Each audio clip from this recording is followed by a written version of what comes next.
Hello, Frizzle Fellowship.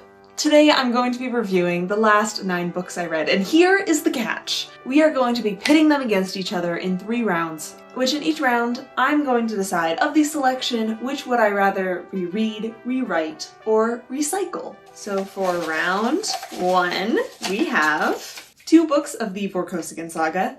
I'm very close to finishing that series right now. Heartless Hette, The Decagon House Murders. Easiest decision here is definitely recycling the Decagon House Murders. I read the Decagon House Murders as part of a project where I was reading And Then There Were None, the classic murder mystery, and some of its retellings. So if you want to watch that video, I'll link it down in the footnotes for you. The Decagon House Murders is about a group of college-aged kids, and they are all very much obsessed with murder mystery novels. And so they think it's a great idea for one of their club activities to be spending a week on a secluded island that has a history of unsolved murders in the past. And as you probably guessed, new murders start happening on the island, and it's up to this gang of people to try to solve it before they are the next victim. And the reason that this book didn't super jive with me is that I felt like the characters were especially flat and oftentimes lacking depth and personality. And honestly, the more I think about it, the more I think that this book really wasn't even trying to go for good characters. It was really focused all on the interesting mystery plot and tried to set up these little clues and interesting plot twists, of which there were some. Of course, this novel has many meta elements as the characters discuss the genre of murder mystery novels. And there's even some lines in the book where the characters themselves are complaining about the type of murder mysteries that's very focused on character exploration and relationships. And the characters in this book state that they much more prefer the type of mystery that's all about the clues and the great game between the author and the reader trying to figure it out. And over the course of this experiment, reading a few of these books, I realized that that's exactly not my jam when it comes to mysteries. So I gave the Decagon House Murders 2 stars, and its book tone is New York Pink. Book tone is a system that I designed in order to match readers with their perfect book. Obviously, their perfect book doesn't exist and the system's much more complicated, but I am trying. So there are 14 personality types, and every book and every person's assigned one, and New York Pink means that this book is intellectual and plot focused. And then, between the 𝐂𝐿𝐄𝐂𝐂𝐏𝐄𝐒 saga books and Heartless Hette, I think the 𝐂𝐂𝐂𝐂𝐂𝐂𝐒 saga books are the ones that need to be rewritten. If you've been following my channel, you know that I have been raving about the earlier books in this series. Some of them have reached the heights of my favorite books of all time. I love them so much. But here I am in the end stages of the series with the last few books, and I like them less. And I think the big reason for that is that the books feel less and less important to the series. They're finely written, it's fun spending more time with the characters, but you could also take out these adventures completely, skip to the next book, and feel like there's no impact because the characters don't really have arcs. The stories themselves aren't as important to the characters. Flowers of Vashnoi is a particularly interesting story. The plot is we've got our main character of 𝐂𝐇𝐀𝐏𝐿𝐒, and she's part of a project that's working on reclamation of this nuclear fallout zone. And then through her involvement of this project, she gets to know the people that are living around this nuclear fallout zone, and also gets to know some people that are opposed to the project and why. And a lot of the ways it's kind of an exploration of the culture in this area, and it's also a way to show off the awesome skills of 𝐂𝐂𝐀𝐏𝐿𝒒 in handling all manner of difficulties and adventures. As a character, she is great, but by the end of the book, I kept wondering, what dilemmas is she facing here? All of her decisions in the end are pretty clear-cut, even though the issues are sticky. The options she's presented are easy decisions. And if I was rewriting this book, I would want to give her more dilemmas. I want to see her under the real face of an emergency, not just in a situation with potential extreme radiation risks, but in a situation that plucks at her center, that gives her internal conflict. Because sure, she had some strong emotions in this story, but I don't feel like she changed from beginning to end at all. Similarly, the other book in this bunch, Cryoburn, I felt the same way about the characters in that story, that there were interesting kind of themes at play, but it didn't feel like those themes appropriately impacted our protagonists. They weren't given enough to do on an internal conflict level. So that would be my rewrite. More angst, please, on the inside. I gave these books 4 stars, and I would say their book tone is New York Pink, the plot-focused one, which is different from the rest of the series, which I felt leaned more towards character focus. And then last, I would reread Heartless Hette. This is a story of a princess, and she is determined that she isn't going to marry anyone. And then one day a suitor comes knocking at her door, and she of course turns him down. And then it turns out he's an evil sorcerer, and in revenge for her turning him down, he curses her. He steals her heart. And this makes it pretty difficult in really interesting and intriguing ways that I won't spoil for you for her to feel emotions. And then the evil sorcerer disappears, and so Hette must go on a quest to try to track down the sorcerer to get him to reverse the curse. Accompanying her on this quest is a lady's maid who she doesn't really know and doesn't care to get to know the help, and the court fool, who is very entertaining and witty and flirty. And then of course adventures, misadventures, and character development ensue. It's a really fun book. I think when it really got my heart in its clutches, a third into the book, they're on their journey, things are really difficult, and I'm like, wow, they're really going through it right now. And then like an even worse thing happens that completely emotionally like cripples our protagonist, and I'm like, oh, they went there. And it just like impressed me so much. It's a book that's very much relying on the tropes and in some ways the story structure of classic fairy tales. There's a lot of little villains that they encounter in the magic forest that give them riddles to solve and things like that. And I read this book as part of my book club. I run a book club based through Discord, and it is $2 a month to join if you wish. This is the book we're reading next. So I rated Heartless Hette 4 stars, and its book tone is Byzantium Purple. And now we get to move on to round 2. We have The Ferryman, Better Than the Movies, and Daisy Darker. Okay, the one I have the strongest feelings of, I think is better than the movies, and I want to rewrite it. Let me set the stage for you. I was very excited to read this book. It is a YA rom-com novel, and I had heard positive, very glowing reviews of it from many reviewers that I deeply respect. And then I read it, and it was... I hated our protagonist so much. This heroine is so obnoxious. I think the first time I really hated her is when she wouldn't stop lying to her friends. Whenever she was uncomfortable, she would just lie to them. And then when they would catch her in the lie, of course she would just like make up new lies. And I'm like, do you not have any emotional maturity at all? She was just so immature and oftentimes so self-sabotaging. And if anyone like did her wrong, she'd be so like vindictive and seeking out her revenge sometimes, and like, I just couldn't stand. I couldn't stand her, and it ruined the entire book for me, and I did not find this romantic or enjoyable. So I would like to rewrite this book, and I would like to make our protagonist much more likable. We can keep like some of her character flaws. We could even twist them a little bit. But please, can we not have her lying to her friends for the entire book? Can we not have her pushing away people like the entire book? I would like some more of her character development, maybe front-ended, and then maybe actually have her get a confidant or two instead of lying to everyone. I don't know, everyone else seems to really love this book. It just drove me insane. I rated Better Than the Movies 2 stars, and its book tone is Byzantium Purple, which means it's emotional and plot character focused. And then between The Ferryman and Daisy Darker, another very easy decision, we are recycling The Ferryman.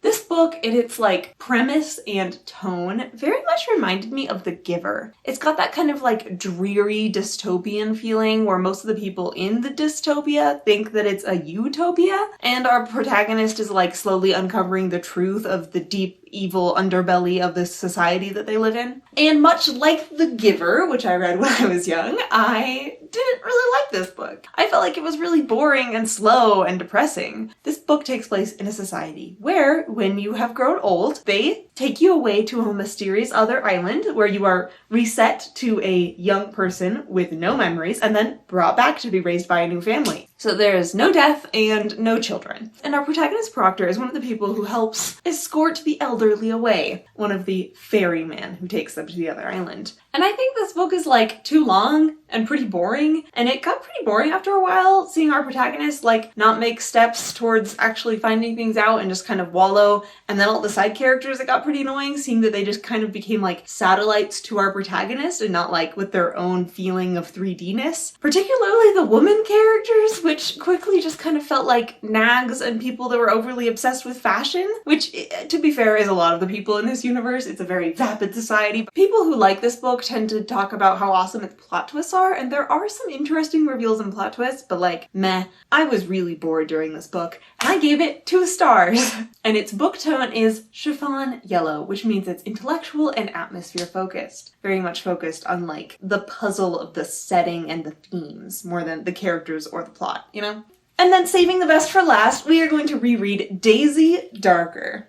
This was another book in that project of reading retellings of And Then There Were None. And this is the one that made me say, wow, I need some more character-focused murder mysteries, because it's very much so that. Daisy Darker follows a woman named Daisy, and her family is all gathering for her grandmother's birthday. Her grandmother lives on a secluded island, so when all the family goes there, they find themselves trapped, and then someone starts killing off the family members one by one. And what I really loved about this book, and I think what would stand out so well on a reread, it's less of an exploration of like, can you piece together all the clues to figure out who is murdering the family members, and more of a, let's explore the history of this family until you understand who has the motive to kill off everyone else. This book almost like comically has no one having a good alibi for like any of the murders at any time. So it's not really so much about ruling out suspects as it is just getting to know this messed up, very dysfunctional family that has grown so wicked and twisted that at some point you can suspect anyone of harboring murderous intent towards everyone else. I loved it. It's a wild ride. There are interesting plot twists, there are fun dynamics. It's not necessarily a fast-paced ride. We do spend a lot of time in flashbacks exploring growing up in this family, but it is one that kept me entertained and hooked for every scene. I gave Daisy Darker 4 stars, and its book tone, Thistle Purple, which means it's intellectual and a mix of plot and character focused. And before round 3, we have some dishonorable mentions. If you've been following this channel, you know that the dishonorable mention section is for books that I gave up on so quickly that I feel like I can't review fully. And you also know for the past few months of this game, I didn't have any dishonorable mentions, and this was a great sadness to me because it meant that I wasn't giving up on books fast enough. But we do have not 1, but 2 dishonorable mentions this time because I was pretty quick. So our first dishonorable mention is Belladonna, which is a gothic story about a young woman who can't die and has an interesting relationship with the Grim Reaper because of it. And I gave up on this one because that young woman protagonist is so annoying and always making bad decisions, and I couldn't stand it anymore. And then also we have Mysterious Ways. And this is a satirical story about a fantasy police detective trying to root out corruption in the system and also appealing to God and the devil in the process. And I gave up on this one because it felt like the book had no subtlety or character voice, and it was annoying and boring. And those are the dishonorable mentions of the day. And then for round 3, we have A Song for the Void, Summer Night, and The Poisoner's Ring. Easiest decision first, recycling A Song for the Void. This is a cosmic horror novel taking place in the 1850s on the South China Seas. We follow a British Navy vessel as they start encountering some weird stuff as a strange malevolent presence appears in the sky and starts invading the minds of people, giving them weird dreams, convincing them to mutilate themselves, and also luring them to a magical island. And like this one, I'd want to recycle it just because, like, I don't think horror is my thing. I didn't really enjoy it. I felt like the body horror was especially, like, too icky for me. What I appreciated about this book was how carefully it set up the emotional trauma of our protagonist. From the beginning of the book, we get hints of his traumatic past, and then it slowly unfolds and you learn, like, he mentioned that he was once addicted to opium because he fell into that after his family died or after this. And it's really nicely paced and laid out for you in that way that you really feel like you can get to know the protagonist and why he's acting out in the way he does during other scenes because of that past trauma. I'd recommend this book to people who are fans of cosmic horror and like psychological manipulation plots and really want some interesting historical fiction feel to sink their teeth into. And then we have Summer Night versus The Poisoner's Ring, and the reread has to go to Summer Night. This was, I think, the 4th time I've read this book, which is from the Dresden Files, one of my favorite series. What is this one about? This series is following modern day protagonist is a wizard who's hired to do little cases here and there, but oftentimes cases that are a little too big than he can actually handle, getting himself involved in high-stakes, fast-paced adventures. In this book, the trouble he accidentally gets himself involved in is surrounding the Fae. Specifically, Queen Mab and the war she's trying to start and stop. One of the things that I love about this book as kind of a turning point in the series is that this is one of the books where we see our protagonist Harry Dresden start to build like his cadre of sidekicks. This is book 4 of the series, and in the past few books he's often had people coming along with him on the adventures, people helping him out in the big battles. But it's often less than he recruited them that they insisted to come along with because he desperately needs the help, obviously, and they want to help. But in this book, we see him start not just gladly accept help, but recruit help. And not just recruit help, but recruit help from women, showing his character arc of his sexism slowly being overcome, which is one of the things that I really love and sometimes hate about this series. I have an entire video ranting about that if you want to watch it. I'll link it in the footnotes. This book is all the fun that a Dresden Files book usually is, and I adore it. I gave Summer Night 5 stars, and its book tone is thistle purple. Which leaves me to rewrite The Poisoner's Ring. This is the second book of a series. In book 1, our protagonist Mallory was an ordinary police detective in modern-day Canada. And then, through a series of unusual events, she has now become a maid in a household of Victorian-era Scotland. And as she makes friends there with funeral home directors and police detectives, she starts getting involved in murder investigations there. And now in book 2, her and her friends have a new murder to solve. And I felt almost identically about book 2 than I did about book 1. It was kind of funny that after I wrote out my review for book 2, I went back and looked at my review for book 1, and they were like nearly identical, even though I wrote the other one like over a year ago. And how did I feel about it? It was good and entertaining, the mystery is well paced, and the characters are believable. Sometimes I wish there was a little bit more angst, and I wish that the love plot would be delivered a little bit faster and more intensely, because it's very much slow